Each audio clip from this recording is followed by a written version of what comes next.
화려한 홍보지에 가려진 시민의 고통을 직시해야 합니다. 공간을 살린 사람에게 돌아온 것이 보호가 아니라 강제 집행이었습니다. 그것은 실패한 행동입니다. 우리는 다음을 요구합니다. 하나, 서울시는 강제 집행 과정 전반에 대해 공식 사과하라.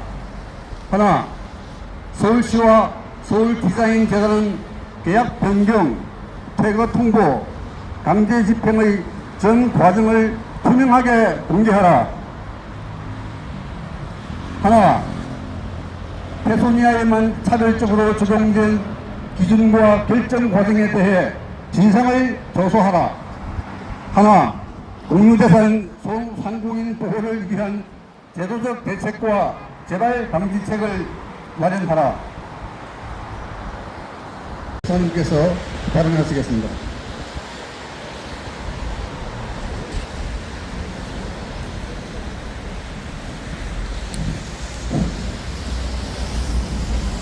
존경하는 시민 여러분, 저는 목사로서 그리고 한 사람의 시민으로서 이 자리에 섰습니다.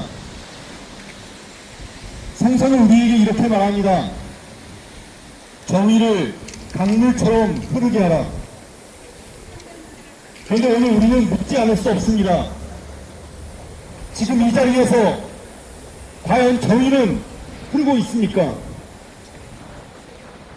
아니면 권력의 편의에 따라 막혀버린 채 가장 약한 이들의 자리에서 멈춰서 있습니까? 카페 페소니아는 단순한 공간이 아니었습니다. 아무도 돌보지 않던 곳을 살려낸 손길이 있었고, 그곳을 삶의 터전으로 만들어온 시간이 있었습니다. 그런데 그 시간이 존중받지 못했습니다. 절차는 흐려졌고 기준은 흔들렸으며 결국 한 사람에게만 태도가 강요되었습니다. 성서는 또 이렇게 말합니다. 가난한 자의 권리를 굽게 하지 말라. 그런데 우리는 지금 권리를 굽게 하는 것을 넘어서 삶 자체를 꺾어버리는 현실을 보고 있습니다.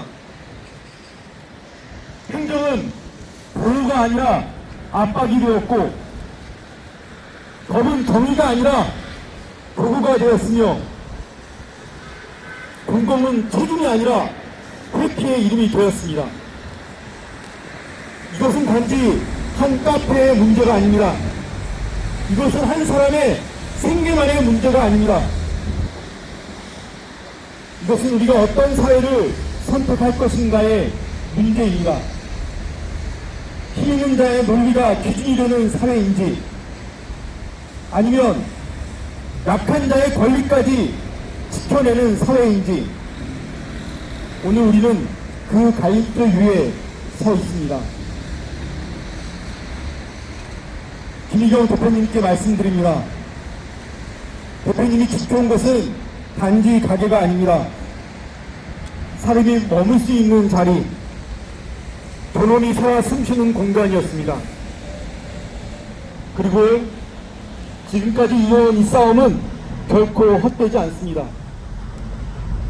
성서는 말합니다. 의를 위하여 박해를 받는 자는 복이 있다.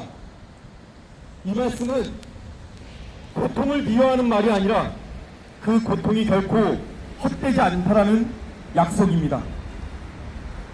오늘은 오늘 그 약속을 믿으며 김희경님 곁에 서 있습니다. 그리고 서울시에 묻습니다. 공공은 누구를 위한 것입니까? 이 도시 서울은 누구의 것입니까? 공공이 시민을 밀어내는 순간 그 공공은 이미 그 본질을 잃은 것입니다. 우리는 요구합니다. 흔들린 절차를 바로 세울 것, 왜곡된 기준을 밝힐 것, 그리고 무너진 삶에 대해 책임질 것. 정의는 선언으로 이루어지지 않습니다. 정의는 책임으로 완성됩니다. 마지막으로 이 자리에 함께한 우리 모두에게 말씀드립니다. 정의는 저절로 흐르지 않습니다. 우리가 흐르게 해야 합니다.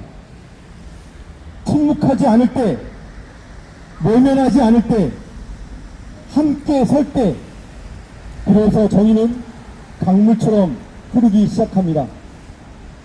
오늘 우리는 대표님과 함께 그 물길을 여는 사람들입니다. 김희경 대표님, 당신은 혼자가 아닙니다. 여기 우리가 함께 하겠습니다. 끝까지 함께 하겠습니다. 감사합니다.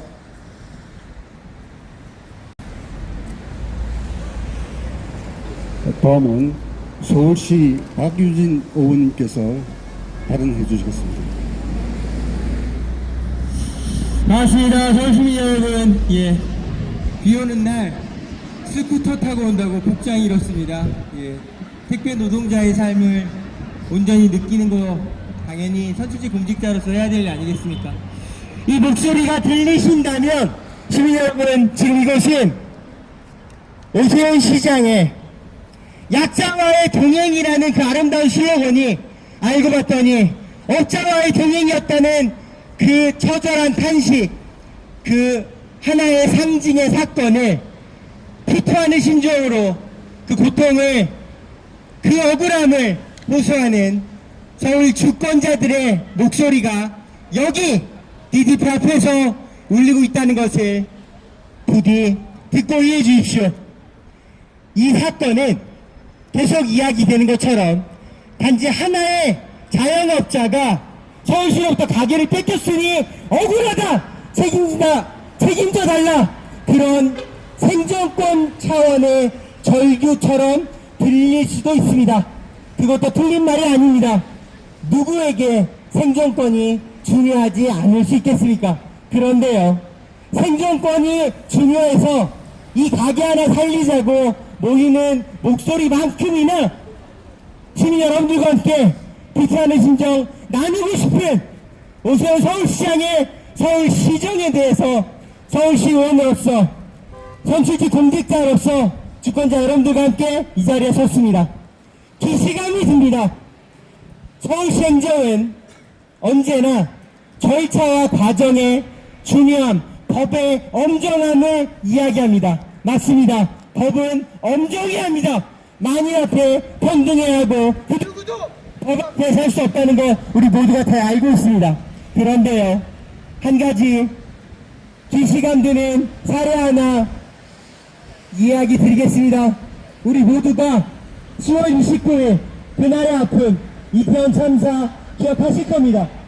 159명이 멀쩡한 도로에서 땅이 터진 것도 전쟁이 일어난 것도 아닌 상태에서 그 고귀한 있을 수 없는 일이 일어났던 그날 정부는, 윤석열 정권은, 그리고 오세훈 서울시장의 서울시청은 느닷없이 국가재난 애도기간을 선포하고 추도관을 짓습니다. 서울시청, 구 서울시청 정문 앞에 갑자기 만들어진 급조된 추도관에는 놀랍게도 159명 그 어떤 사람의 영정은 없었습니다. 오로지 북한으로만 꽉 찼었던 그 기괴한 추도관 앞에 누구를 위해 무엇을 위해 추도해야 하든지 아무도 모르는 상태에서 윤석열 김건희는 다녀갔고 오세훈 시장도 서울시 공무원들도 시의원들도 다녀가서 추도했습니다. 우리가 생각하는 추도란 돌아가신 영정 앞에 마음을 전하는 것이 상식 중의 상식이죠.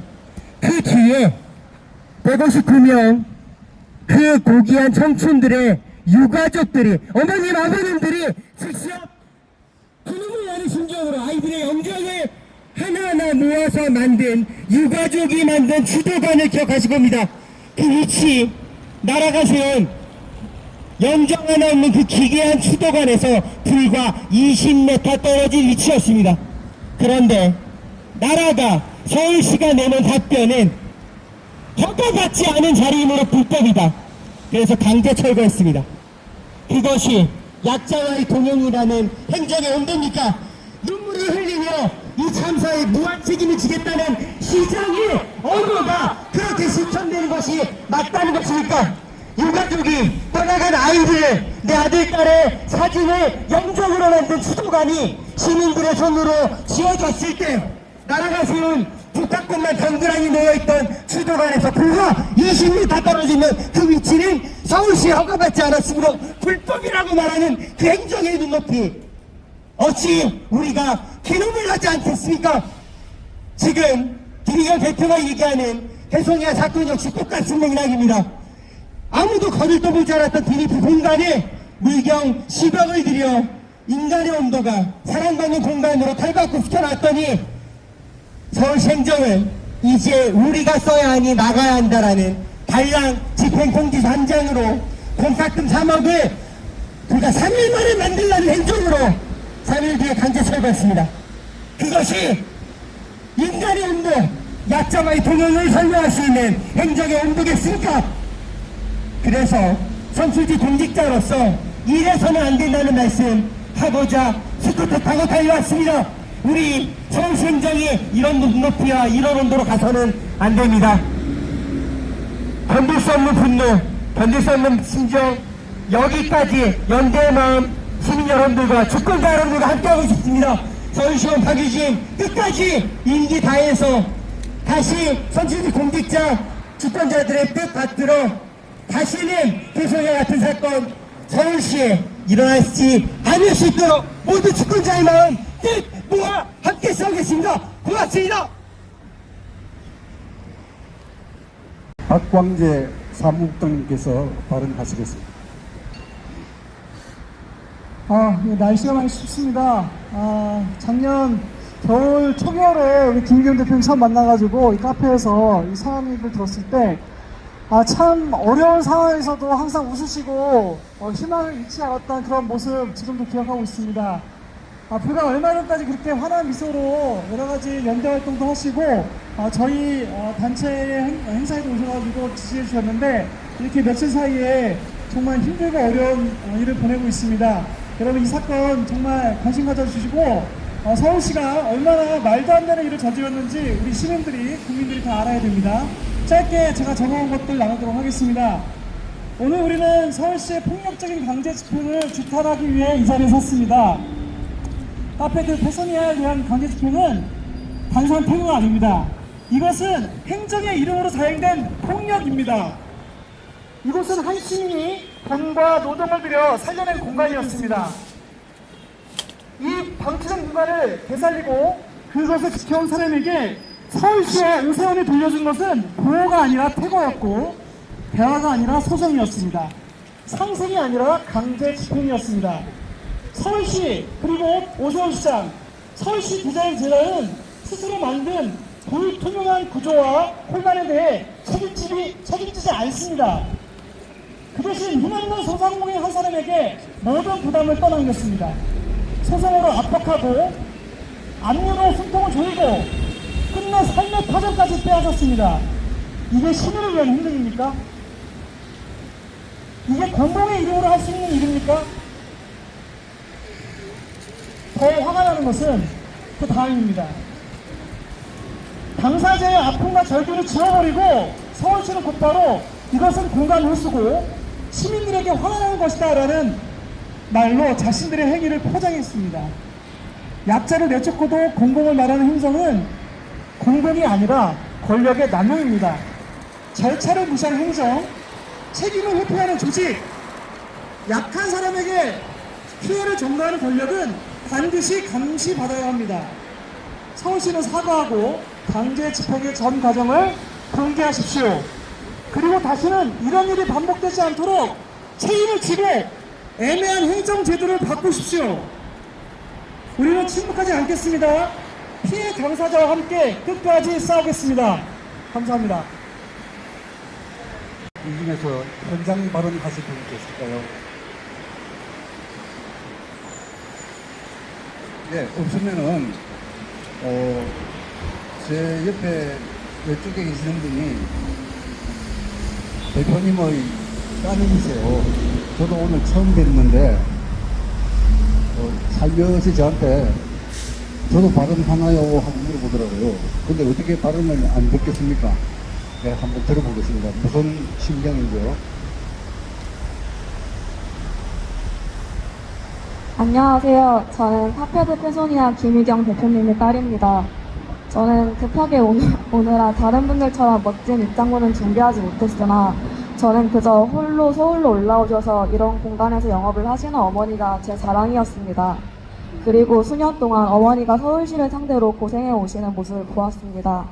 어머니는 10년 전 서울시를 믿고 상경하였으나 서울시는 계약 직후 1년의 기간 동안에도 카페의 간판조차 달게 하지 못하여 영업 방해를 하였고 카페의 전기를 쓸어다 드는 등의 DDP 가책 사유가 발생하고 나서야 간판 설치를 허가하였습니다. 그리고 DDP의 만행은 이뿐만이 아닙니다. 이외에도 정상 영업 기간 동안에도 어머니께서 불합리적인 조치를 많이 받았음에도 시민가의 상생을 위해 서울시를 위하여 많은 노력을 기울였습니다. 하지만 지금 서울시와 DDP는 어머니를 불법 점유자로만 정의하며 모든 것을 부정하고 폄하하고 있습니다. 저는 여전히 서울시를 상대로 싸우고 계신 어머니가 자랑스럽습니다. 그러나 저는 어머니가 권력과 서울시 앞에 무릎 꿇고 울부짖으시는 모습을 저는 그저 바라보고만 있을 수밖에 없었습니다. 그리고 제가 할 수 있는 것은 어머니의 옆에서 지금처럼 함께 해드릴 수 있는 것뿐이었습니다. 저는 지금 또 어머니의 곁에 제가 있음을, 그리고 동생이 있음을, 가족이 있음을, 또한 지금 함께 연대해 주시는 분들이 있음을, 그리고 앞에서 촬영해 주시는 언론자분들이 있음을, 들어주시는 시민분들이 있음을 알고 너무 외로워하지 않아주셨으면 좋겠습니다. 서울시를 믿고 올라오신 어머니를 제발 지켜주시길 바랍니다.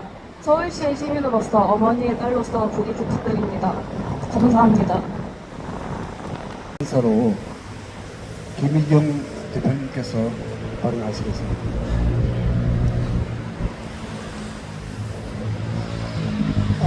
서울 시민 여러분, 그리고 대한민국의 국민 여러분, 그리고 언제나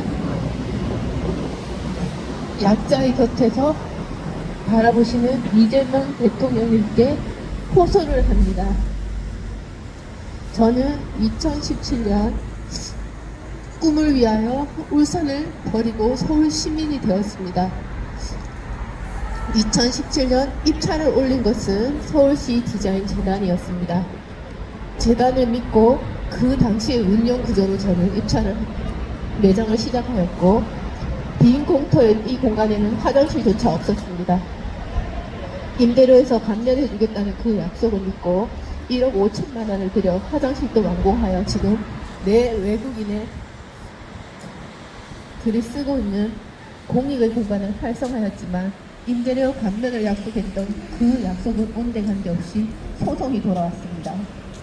2020년 DDP, 즉 재단이 이 공간 운영 방식이 잘못되었다며 느닷없이 공유재산으로 전환을 합니다.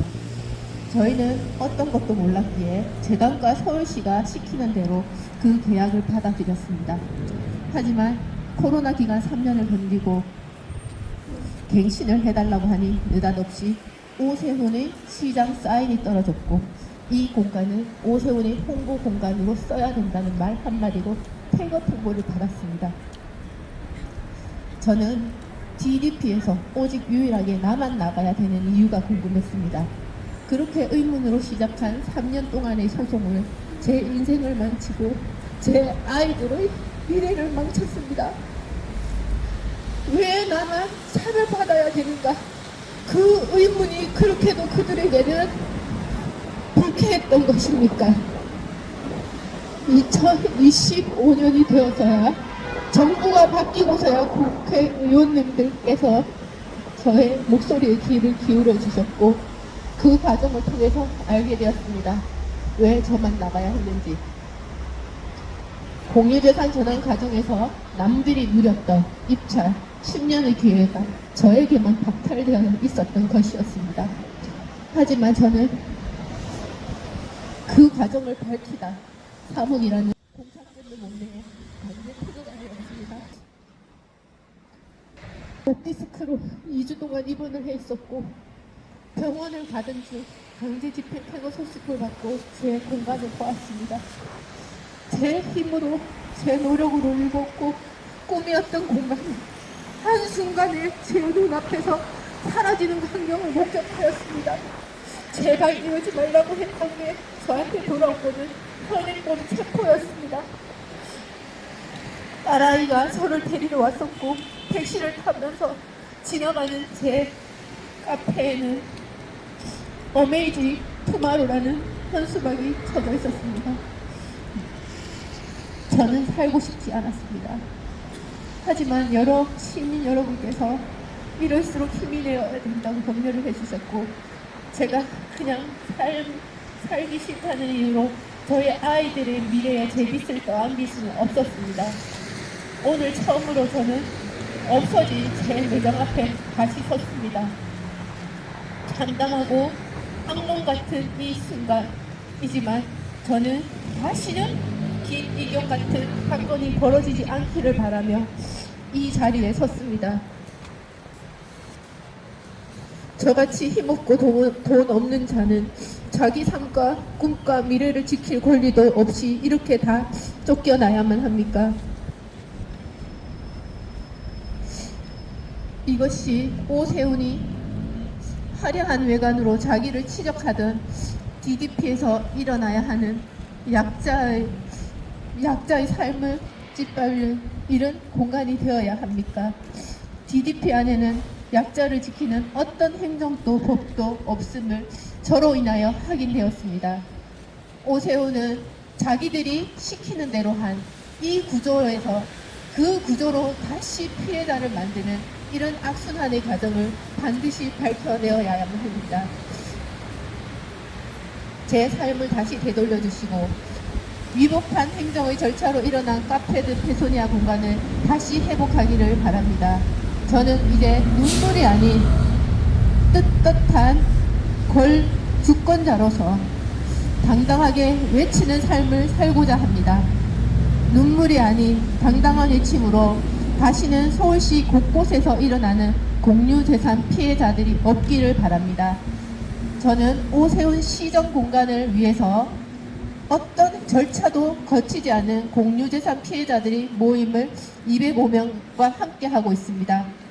법과 질서도 지키지 않고 시장이 써야 되겠다는 시정만으로 공간이 훼수되어 수많은 소상공인이 저와 같은 피눈물을 흘리고 있습니다. 여러분, 다시는 저와 같은 이런 위법한 절차로 쫓겨나는 약자가 없도록 저는 가해자가 아닙니다. 그리고 저는 불법을 저지르지 않았습니다. 이렇게 들어온 과정도 그 모든 상황에서 7년 동안 어떻게 공용 공간에서 불법으로 매장을 점유하고 있을 수 있겠습니까? 7년 동안 불법으로 매장을 점유하게 만들었다는 그 구조가 서울시의 잘못 아니겠습니까? 하지만 저는 불법을 한 적이 없습니다. 위법 과정을 모두 한 서울시가 이 책임을 반드시 져야 할 것이라고 저는 굳게 믿고 있습니다. 시민 여러분, 그리고 대한민국 국민 여러분, 약자도 꿈을 꿀 수 있고 약자가 이루어진 꿈도 반드시 이룰 수 있는 그런 행복한 행정가가 있는 대한민국에서 살고 싶습니다. 이상입니다. 저는 더 이상 울지 않고 떳떳한 주권자로서 이 과정들을 전부 밝혀낼 것입니다. 제발 도와주십시오. 감사합니다. 네, 감사합니다. 이제 현장 발언을 하시겠습니다. 소개해 주시고 발언해 주시기 바랍니다. 저는 사실 여기 참석해서 그냥 이렇게 좀 유인물만 돌려주는 그런 역할만 좀 하고 가려고 했는데, 저도 과거에 한번 강제 집행으로 원상복구하고 쫓겨난 자영업자예요. 근데 김미경 대표님이 이제 강제 집행으로 이렇게 우시는 모습을 보고 참석해서 자꾸 힘이 되고 싶어서 찾아왔는데 참 마음이 아픕니다. 이런 자리에는 좀 많은 언론사들이 와서 이런 사실을 좀 알리고 이런 일이 재발되지 않기를 바랐으면 좋겠는데, 지금 참석하시는 언론사분들께서도 좀 많이 좀 알렸으면 좋겠습니다. 과거 뉴스 같은 거 보면은 SK 네트워크, 시티은행 그런 데서 구조조정으로 위로금을 몇 억씩 준다고 지원자를 받을 때도 대부분의 젊은 사람들은 지원을 안 합니다. 정년퇴직을 앞둔 몇 명들만 지원하면서 그 위로금을 받고 나가는 그런 기사들 많이 봤는데요. 그분들은 수억 원의 위로금을 줘도 안 나갔는데 왜 안 나갈까요? 직장생활 그만두고 나가서 하는 거에 대한 두려움 때문입니다. 그런데 이렇게 자영업을 하시는 대한민국의 국민들이 얼마나 많습니까? 이분들이 수년간 일궈놓은 거기에 대한 제 자산에 대한 권리금을 둘째치고 쫓겨나서 원상복구하고 쫓겨나는 강제집행까지 당하는 그런 상황이 되면 이분들이 과연 앞으로의 생활이 어떻게 될까 한번 생각을 해보면 답이 없다는 건 누구나 생각해도 알 수 있을 것입니다.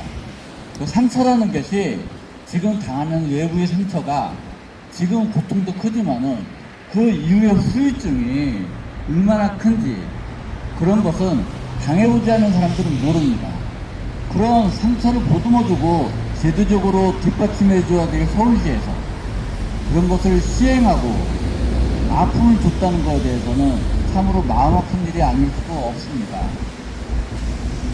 열심히 살고 그리고 가족을 위해서 살아가는 그런 자영업자들이 대한민국에 수도 없이 많습니다. 이런 자영업자들을 위한 대안 그런 부분들이 좀 이런 언론을 통해서 많은 지자체라든가 정부에서는 좀 더 근본적이고 좀 앞서가는 그런 모습으로 선도적인 조치를 취해준다면은 이런 사고가 이런 아픈 일이 생기기 전에 미연에 방지되지 않을까 싶어서 잠시 이렇게 마이크를 한번 들어봤습니다. 네, 질의응답 시간입니다. 혹시 대표님에게 물어보실 내용들이 있으면 말씀해 주시기 바랍니다.